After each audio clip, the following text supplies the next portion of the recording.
Price the Lord. கர்த்தருக்குள் பிரியமானவர்களே,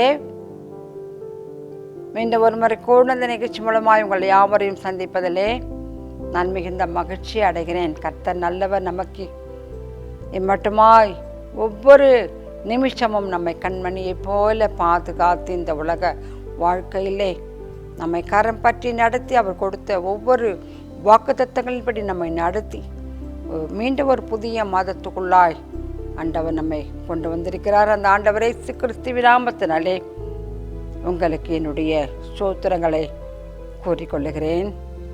கர்த்தர் அந்த வேலையிலே நம்மோடு கூட இடைப்படுவாராக. சுகமாய் இருப்பீர்களாக. நானும் சுகமாய் இருக்கிறேன். பிரியமானவர்களே, இந்த மாதத்திலே கூட நாம் தியானிக்க போகிற ஆண்டவர் நமக்கு கொடுத்த வாக்குத்தத்த வார்த்தையை நாம் பார்க்கும் பொழுது சங்கீதம் 32:8 நான் உனக்கு போதித்து நீ நடக்க வேண்டிய வழியை உனக்கு காட்டுவேன், உன்மேல் என் கண்ணை வைத்து உனக்கு ஆலோசனை சொல்லுவேன். பிரியமானவர்களே, நம்முடைய ஆண்டவர் நம்மை போதித்து நாம் நடக்க வேண்டிய வழியிலே நம்மை நடத்துவாராம். மாத்திரமல்ல, அவருடைய கண்ணை நம்மேல் வைத்து நமக்கு ஆலோசனை சொல்லுகிறவராம்.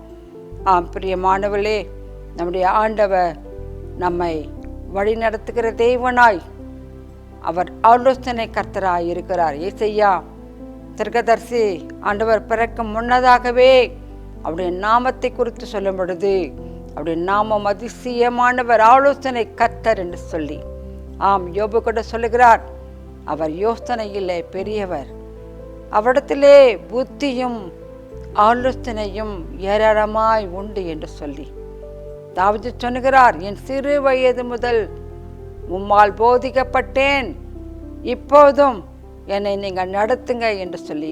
பிரியமானவர்களே, நம் ஆண்டவர் அவருடைய பிள்ளைகளை அவர்களுக்கு ஏற்ற விதமாய் போதித்து வழிகாட்டி நடத்தி ஆலோசனையிலே அவர்களை நடத்துகிற தேவனாய் இருக்கிறார்.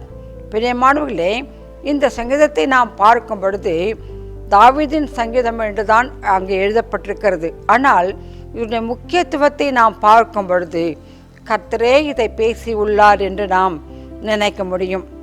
காரணம், நான் உனக்கு போதித்து அவரே நமக்கு சொல்லுகிறார். பிரியமானவர்களே, அந்த வார்த்தையானது நமக்கு எவ்வளவு மகிழ்ச்சி, எவ்வளவு நம்பிக்கை, ஆறுதலை கொடுக்கிறதா இருக்கிறது. பிரியமானவர்களே, ஒரு மனுஷரை பார்த்து நான் உனக்கு எல்லாமே செய்வேன், நான் உனக்கு கற்றுக் கொடுக்கிறேன் என்று சொல்லி அவர்கள் நம்மை உற்சாகப்படுத்தும் பொழுது மனுஷருடைய உற்சாகமே அது நமக்கு ஒரு பெரிய சந்தோஷமானால், ஆண்டவர் இந்த மாதத்திலே நமக்கு கொடுக்கிற ஒரு வார்த்தை, நான் உனக்கு போதித்து நடக்க வேண்டிய வழியிலே நான் உன்னை நடத்துவேன், உனக்கு ஆலோசனை தருவேன் என்று சொல்லி. பிரியமானவர்களே, நாம் அநேக சமயங்களிலே சில காரியங்கள் செய்யும் பொழுது நாம் திகைத்து கலங்க விடுகிறோம். ஐயோ, இது எனக்கு ஒன்றுமே புரியலையே, நான் என்ன செய்வேன், எது செய்வேன் என்று சொல்லி கலங்கி தவிக்கிற வேளையிலே ஆண்டவர் நமக்கு ஆலோசனை கர்த்தராய் நமக்கு கற்றுக் கொடுத்து போதித்து நம்மை நடத்துகிற தேவனாய் இருக்கிறார். பிரியமானவர்களே, நம்முடைய ஆண்டவர் ஆலோசனை கர்த்தர். யோசனையில் அவர் பெரியவராய் இருக்கிறார். அங்கே ஏசாயா 48:17 இப்படியாய் வாசிக்கிறோம், பிரயோஜனமாய் இருக்கிறதை நான் உனக்கு போதித்து நீ நடக்க வேண்டிய வழியிலே உன்னை நான் நடத்துகிறவர் என்று அங்கே சொல்லப்பட்டிருக்கிறது. நமக்கு எது பிரயோஜனமோ, எது நமக்கு நல்லதோ அதை அவர் நமக்கு போதித்து நல்ல வழியிலே நம்மை நடத்துகிற தேவனாக இருக்கிறார். பிரியமானவர்களே, கர்த்தர் நம்மை எப்படி வழி நடத்துகிறார் என்று நாம் முதலாவதாய் பார்க்கும் பொழுது அவர் வசனத்தின் மூலமாய் நம்மை போதித்து நடத்துகிற தேவனாய் இருக்கிறார். அவருடைய வசனங்களை நாம் வாசிக்கும் பொழுது ஒரு காரியத்தை நாம் செய்வதற்கு முன்னதாகவே அந்த வசனத்தை நாம் எடுத்து வாசிக்கும் பொழுது அவர் நம்மோடு கூட பேசுகிறார். நீ இப்படி செய், இதை நீ செய்யாதே என்று அவர் நமக்கு போதித்து கற்றுக் கொடுக்கிறவராக இருக்கிறார். எசையா 50ஆம் அதிகாரத்திலே வாசிக்கிறோம், அவர் காலைதோறும் என்னை எழுப்புகிறார், கற்றுக்கொண்டவர்களைப் போல நான் அவரிடத்தில் அமர்ந்து கற்றுக்கொள்ளுகிறேன் என்று சொல்லலாம். பிரியமானவர்களே, நாம் ஒவ்வொரு நாளும் காலை வேளையிலே எழுந்து அவருடைய சமூகத்தில் நாம் அமைதியாக காத்திருப்போமானால், ஜபத்திலே காத்திருப்போமானால், அவருடைய போதனையை, அவருடைய வழி நடத்துதலை நாம் நன்றாக உணர்ந்து கொள்ள முடியும். ஆம், அப்படிதான் வேத வசனம் தாவீதினுடைய சங்கீதத்திலே 119ஆம் சங்கீதம் 105 நாம் வாசிக்கிறோம். அங்கே அவருடைய வசனங்கள் நமக்கு, நம்முடைய கால்களுக்கு தீபமாய், நம்முடைய பாதைக்கு வெளிச்சம் என்று சொல்லி தாவீது அங்கே சொல்லுகிறார். பிரியமானவர்களே, செடிகள், கொடிகள், பாறைகள், பள்ளங்கள் இருக்கும் ஒரு காட்டின் நடுவிலே இரவில் நடப்பவர்களுக்கு ஒரு டார்ச் இருந்தால் போதும். அந்த டார்ச் வெளிச்சமானது எவ்வளவு பயனுள்ளதாய் அவர்களுக்கு பிரயோஜனமாய் இருக்கிறதோ, அதே போல தேவ வசனமானது நம்முடைய வாழ்க்கை பாதைக்கு வெளிச்சம் தருகிறதாய், நமக்கு ஒளி கொடுக்கிறதாக, நம்மை நல்ல வழியிலே நடத்துகிறதாய் இருக்கிறது. பிரியமானவர்களே, ஆம், அப்படிப்பட்டதான அந்த வார்த்தை, அந்த வசனத்தை நாம் எப்படி பயன்படுத்துகிறோம் என்பதை பொறுத்துதான் நம்முடைய வாழ்க்கையும் அமையும். பிரியமானவர்களே, நம்முடைய வாழ்க்கைக்கு, நம்முடைய பாதைக்கு வெளிச்சத்தை, நம்முடைய கால்களுக்கு தீபமாய் இருக்க வேண்டியது அவர் எழுதி கொடுத்த வேத வசனம்தான். பிரியமானவர்களே, வசனம்தான் நம்மை நடத்துகிறது, வசனம்தான் நமக்கு போதிக்கிறது, அந்த வசனம்தான் நல்ல வழியிலே நடத்துகிறதாய் இருக்கிறது. பிரியமானவர்களே, அப்படிப்பட்டதான வேத வசனத்தை நாம் என்ன செய்ய வேண்டுமாம்? ஒவ்வொரு நாள் தாவீதினுடைய அனுபவம், இரவும் பகலும் அதன் மேல் தியானமாய் இருக்கிறவர்கள் தன்னுடைய வாழ்க்கையிலே பாக்கியவான்கள் என்று தாவீது சொல்கிறார். ஆம், இங்கே நாம் சொல்ல முடியும், அவருடைய வாழ்க்கை அப்படிப்பட்டதான ஒரு மனுஷனுடைய வாழ்க்கையிலே கர்த்தருடைய சித்தம் எது, அவருடைய வழி நடத்துதல் எது என்று சொல்லி அவர்கள் நன்றாக புரிந்து கொண்டு செயல்பட முடியும். ஆம், ஒரு மனுஷனுக்கு இருளடைந்த வாழ்க்கைக்கு பிரகாசிப்பிக்க செய்கிறது தேவ வசனம், ஜீவ வசனம். அந்த வசனத்திலே ஜீவன் உண்டு. பிரியமானவர்களே, தாவீது சொல்கிறார் 19ஆம் சங்கீதத்திலே, அவருடைய வேதம் குறைவற்றது, அவருடைய வேத வசனம் பொன்னால் புடமிடப்பட்டது, அது ஆத்மாவை உயிர்ப்பிக்கிறது என்று சொல்லி நாம் அந்த 19ஆம் சங்கீதத்திலே வாசிக்க முடியும். பொன்னிலும் பசும் பொன்னிலும் விரும்பப்படத்தக்கது என்று சொல்லி அந்த வேத வசனத்தை குறித்து தாவீது சொல்கிறார். பிரியமானவர்களே, அப்படிப்பட்டதான வேத வசனத்தை நாம் ஒவ்வொரு நாளும் ஆசையாய் வாசிப்போமானால், அங்கே ஆண்டவர் நம்மோடு கூட வசனத்தின் மூலமாய் பேசுவதை, நாம் எப்படி நடக்க வேண்டும் என்பதை அவர் போதிப்பதை நாம் பார்க்க முடியும், உணர முடியும். நாம் பயந்து கலங்கின தவிப்போடு கூட இருக்கிற வேளையிலே, நீ பயப்படாதே, நீ திகையாதே, நான் உன் தேவன், நான் உன்னோடு கூட இருக்கிறேன் என்று சொல்லி நம்மை உற்சாகப்படுத்தி தைரியப்படுத்துகிற வார்த்தையை நாம் கேட்க முடியும். அவருடைய சத்தம் மெல்லிய சத்தமாக வரும்.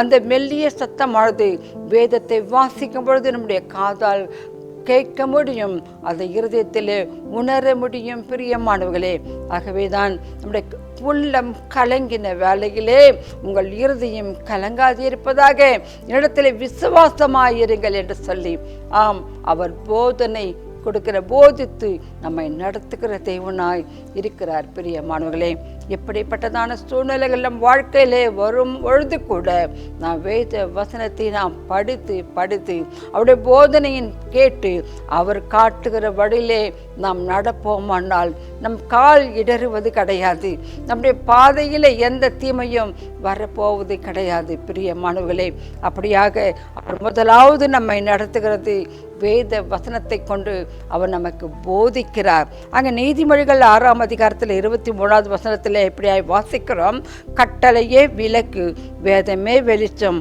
போதக சிற்றையே ஜீவ வழி. ஆம், அவர் எழுதி கொடுத்திருக்கிற வேத வசனத்தின் மூலமாய் அவர் கொடுத்த கட்டளை தான் நமக்கு ஒரு விளக்காய் இருக்கிறது பிரியமானவர்களே. அது மாத்திரமல்ல, அந்த விளக்கின் வெளிச்சத்திலே அந்த வேதம் தான் நமக்கு வெளிச்சம். அந்த விளக்கு தான் வேதம். அது கொடுக்கிற வெளிச்சம், அந்த வசனங்கள் நமக்கு வெளிச்சத்தை கொடுக்கிறது. போதக சிற்றை தான் ஜீவ வழி. அதில் இருக்கிற கட்டளைகளை எல்லாம் நாம் கை கொள்ளும் பொழுது அந்த வெளிச்சத்திலே நாம் என்ன செய்கிறோம், நல்ல வழியில் நடக்கிறோமா, கெட்ட வழியில் நடக்கிறோமா என்று நாம் சீர்தூக்கி பார்க்கிற அது ஒரு வெளிச்சமாய் தீபமாய் நம்முடைய கண்களுக்கு இருக்கிறது பிரியமானவர்களே. அது நம்மை கடைசியாய் அதை குறித்து நாம் அதை தியானித்து அதன்படி நாம் நடக்கும்போது, அவருடைய கட்டளைகளில் நாம் நடக்கும்போது அது கடைசியாய் நம்ம ஜீவ வழியிலே கொண்டு போகிறது. அந்த நித்திய ஜீவனுக்குள்ளாய் நம்மை நடத்துகிறது. மாத்திரமல்ல, நம் வாழ்நாள் எல்லாம் கூட அந்த அவருக்குள்ளாய் வாழும்படியான, அந்த வெளிச்சத்தின் பிள்ளைகளாய் வாழும்படியான கிருபையையும் நமக்கு அது கொடுக்கிறதா இருக்கிறது. ஜார்ஜ் முல்லர் என்ற தேவ பக்தர் ஒருவர், அவர் எப்போதும் ஒவ்வொரு நாளும் தேவ வழி நடத்துதலுக்காகவே தான், அந்த வேத வசனத்துக்காகவே தான் வேதம் என்ன சொல்லுகிறது, வேதம் என்ன சொல்லுகிறது என்று சொல்லி அதற்காக ஒவ்வொரு நாளும் எல்லா சூழ்நிலையிலும் அவர் காத்திருந்தாராம். 10,000 அனாதை குழந்தைகளை வளர்த்து ஆளாக்கினவர்.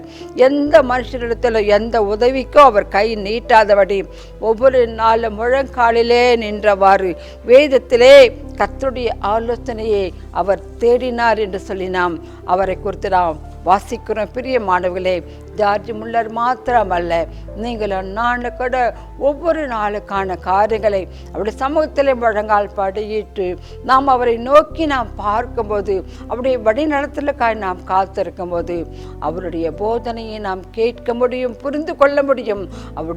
அவர் காட்டுகிற நல்ல வழியிலே நாம் நடக்க முடியும். பிரியமானவர்களே, ஒரு நாள் ஆபிரகாமுடைய மூத்த வேலைக்காரர் அங்கே எலியேசர் என்ற அவர் என்ன செய்தார், ஆபிரகாம் தன்னுடைய குமாரன் ஈசாக்குக்கு பெண் கொள்ளும்படியாக அவர் தன் சொந்த தேசத்துக்கு அனுப்புவது எல்லாருக்கும் தெரிந்த வசனமே. அங்கே அவர் போக்கும் பொழுது எந்த பெண்ணை தன் எஜமானுக்கு கொண்டு வர முடியும் என்று சொல்லி குழப்பத்தினாலே அந்த கிணறு தண்டையிலே அவர் போய் ஒரு ஜபம் பண்ணார். எனக்கு வெளிப்படுத்துங்க ஆண்டவரே என்று சொல்லி அந்த சமயத்திலே ஆண்டவர் அவருக்கு ஆலோசனை கர்த்தராயிருந்து அந்த ஏற்ற வேளையிலே கொண்டு போய் ஏற்ற இடத்துல கொண்டு போய் சேர்த்தார். ஏற்ற வேளையிலே வர வேண்டிய மகளை அங்கு கொண்டு வந்தார், ரெபெக்காளை கொண்டு வந்தார். சகலமும் நன்மையாய் அங்கே செய்து முடிக்கப்பட்டு எஜமான் ஈசாக்குக்காக அந்த பெண்ணை அவர் ஆயத்தப்படுத்தி கொண்டு வந்தார். ஆனால் அவர் சொல்லுகிறார், அங்கே வாசிக்கிறோம், அங்கே 24ஆம் அதிகாரம் ஆதியாகமம் 48 வாசிக்கிறோம், அவர் என்னை நேர்வழியாய் நடத்தி வந்தார், அவருக்கு ஸ்தோத்திரம் என்று சொல்லி. ஆம் பிரியமானவர்களே, நாம் எந்த காரியத்தை செய்தாலும் கூட நாம் அவரையிலே அவருடைய சமூகத்திலே நாம் காத்திருந்து அவருடைய வழி நடத்துவதற்காக நாம் அவரை நோக்கி நாம் ஜெபிப்போமானால் அவருடைய போதனை, அவர் நம்மை போதித்து வழி நடத்துவதை நாம் உணர முடியும். ஆம், அவர் கண்ணை வைத்து ஆலோசனை சொல்லுகிறாராம். பிரியமானவர்களே, சங்கீதத்திலே வாசிக்கிற தம்மை நோக்கி உத்தமமாய் இருக்கிறவர்களுக்கு அவருடைய கண்கள் எப்பவுமே நன்மை செய்ய நம்மை நோக்கி கொண்டிருக்கிறதாக நீதிமொழிகளிலே வாசிக்கிறோம். எவ்விடத்திலும் இருக்கிற நல்லோரையும் தீயோரையும் கர்த்தருடைய கண்கள் நோக்கி இருக்கிறது என்று சொல்லி பார்க்கிறோம். மாத்திரமல்ல, உபாகமம் 11ஆம் அதிகாரத்திலே 12வது வசனத்திலே கர்த்தர் விசாரிக்கிற தேசமாம் இது இஸ்ரவேல் தேசம். அந்த இஸ்ரவேல் தேசம், இஸ்ரவேல் ஜனங்களை அவர் அதிகமாக நேசித்தார். அவர் சொல்லுகிறார், வருஷத்தின் துவக்கம் முதல் வருஷத்தின் முடிவு மட்டும் கர்த்தருடைய கண்கள் அதன் மேல் வைக்கப்பட்டிருக்குமாம். பிரியமானவர்களே, அவர் நேசிக்கிற பிள்ளைகளை, அவர் நேசிக்கிற ஜனங்கள் மேல் எப்போது நன்மை செய்யும்படியாக கர்த்தருடைய கண்களானது அதன் மேல் அவர்கள் மேல் வைக்கப்பட்டிருக்கிறதா. பிரியமானவர்களே, ஆம், என் கண்ணை உன்மேல் வைத்து உனக்கு நான் ஆலோசனை கொடுப்பேன் என்று சொல்லி இந்த உலகத்திலே துன்மார்க்க ஆலோசனையை கேட்பாங்க, பாவிகளுடைய வழியில நிற்பாங்க. ஆனால் ஆண்டவரை நமக்கு சொல்றாரு, நீ துன்மார்க்க ஆலோசனை, நமக்கு ஆண்டவர் கொடுக்கிற ஆலோசனை அது துன்மார்க்கமான ஆலோசனை. அவர் எதை செய்தானோ, எதை செய்ய சொன்னாலும் அது நமக்கு நன்மையாக தான் இருக்கும். பிரியமானவர்களே, நீதிமொழிகளை இப்படி வாசிக்கிறோம், ஆலோசனை இல்லாத இடத்திலே ஜனங்கள் விழுந்து போவார்களாம்.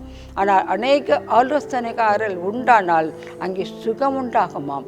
ஆம், ஒரு மனுஷருடைய ஆலோசனையே சுகம் உண்டாக்குதாம். அங்கே ஆலோசனை இல்லாவிட்டால் அங்கே ஜனங்கள் விழுந்து போவாங்க, கெட்டு போவாங்களாம். பிரியமானவர்களே, நம்முடைய ஆண்டவர் ஆலோசனை கர்த்தர். அவர் யோசனையில் பெரியவர். அவர் சொன்னாலாகும், அவரால் ஆகாத காரியம் எதுவுமே இல்லை. அப்படிப்பட்டதான் ஆண்டவரை சர்வத்தை உண்டாக்கின ஆண்டவர். அவர் நம்மேல் கண்ணை வைத்து, ஆஃப்டரால் நாம் ஒன்றுக்குமே தகுதி இல்லாத நம்மேல் அவர் எப்போதும் கண்ணை வைத்து அப்படி சொல்லும்போது நம்மேல் அவர் எப்பொழுதுமே நினைவாயிருக்கிறார். நமக்கு நன்மை செய்ய வேண்டும் என்று அவர் எப்போதும் நம்மேல் நினைவாயிருக்கிறார். பிரியமானவர்களே, இப்படிப்பட்டதான ஒரு ஆண்டவர் நமக்கு கிடைத்திருக்கிறார் என்று சொன்னால் நாம் எவ்வளவு பாக்கியவதிகளாய் இருக்கிறோம். பிரியமானவர்களே, நாம் உணர்ந்து பார்ப்போம். அவர் நம்மேல் கண்ணை வைத்து நமக்கு ஆலோசனை சொல்லுகிறாராம். ஆம், அவர் வேத வசனங்களை கொண்டு நமக்கு போதித்து அவர் நம்மை நடத்தி ஆலோசனையை கொடுக்கிற தேவன். ரெண்டாவது நம்ம பார்க்கும் பொழுது அவர் பரிசுத்த ஆவியானவரை கொண்டு நமக்கு ஆலோசனை கொடுக்கிறாராம், போதிக்கிறாராம். யோவான் சுவிசேஷம் 16ஆம் அதிகாரம் 13வது வசனத்தில் நாம் இப்படி வாசிக்கிறோம், சத்திய ஆவியாகி அவர் வரும்போது சகல சத்தியத்துக்குள்ளும் நடத்துவார் என்று. வரப்போகிற காரியங்களை கூட அவர் நமக்கு அறிவிப்பார் என்று சொல்லி.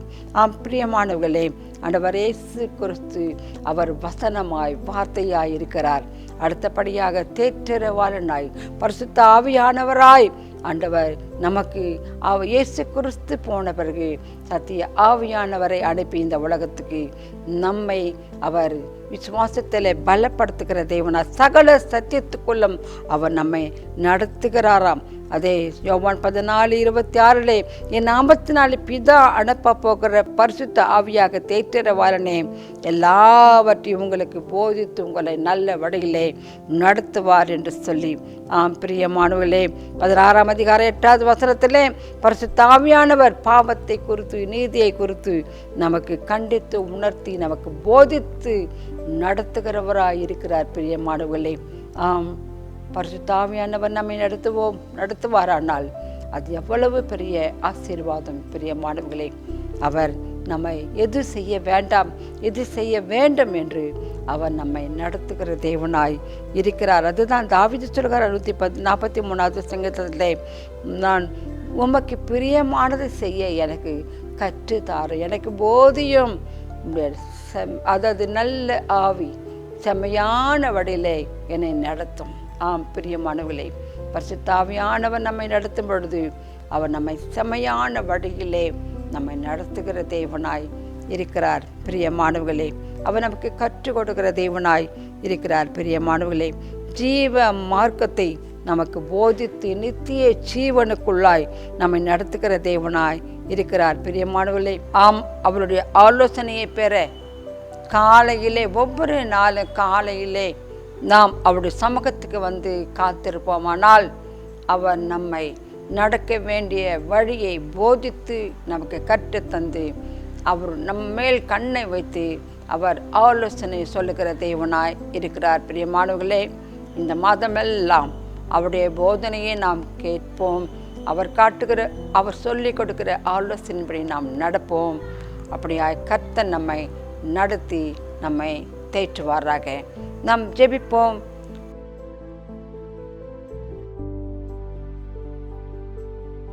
ஸ்தோத்திர கர்த்தாவே, நன்றியோடுமை துதிக்கிறோம். இயேசு கிறிஸ்துவின் நாமத்தினால இந்த வேலைக்காய் நன்றி செலுத்துக்கிறோம் ஐயா. இந்த மாதம் கூட நீங்கள் கொடுத்துக்கிற வாக்குதத்தத்துக்காய் நன்றி செலுத்துக்கிறோம். உடைய வாக்குதத்தங்கள் உண்மையானவைகள். அந்த வாக்குதத்தங்கள் என்னுடைய வாழ்க்கையில் நிறைவேற்றுகிற தேவனாய் இருக்கிறீரப்பா. ஆம் கர்த்தாவே, இந்த மாதமெல்லாம் இந்த செய்தியை பார்த்து கொண்டிருக்கிறதான ஒவ்வொரு தேவ பிள்ளையுடைய வாழ்க்கையிலே அப்பா உடைய ஆலோசனைகள் உடைய போதனைகள் அப்பா அவருடைய வாழ்க்கையில் நிறைவேறட்டும் ஐயா. நீர் ஒவ்வொரு நாளும் கற்றுக் கொடுக்கிற தேவனாய் இருக்கிறீர் அப்பா. உமக்கு ஸ்தோத்திரம் ஐயா. ஒவ்வொருவரையும் நீங்கள் போதித்து நல்ல வழியில் நடத்துங்க. இப்படி ஆலோசனைப்படி நடக்க ஒவ்வொரு பிள்ளைகளுக்கும் கூட நீங்கள் உதவி செய்வீராக. இந்த வாக்குத்தத்தமானது ஒவ்வொருடைய வாழ்க்கையிலும் நிறைவேறட்டும். காத்து பலப்படுத்த வேண்டும் என்று இயேசு கிறிஸ்துவின் நாமத்தில் செபிக்கிறோம் பிதாவே. ஆமேன், ஆமேன், ஆமேன். Praise the Lord.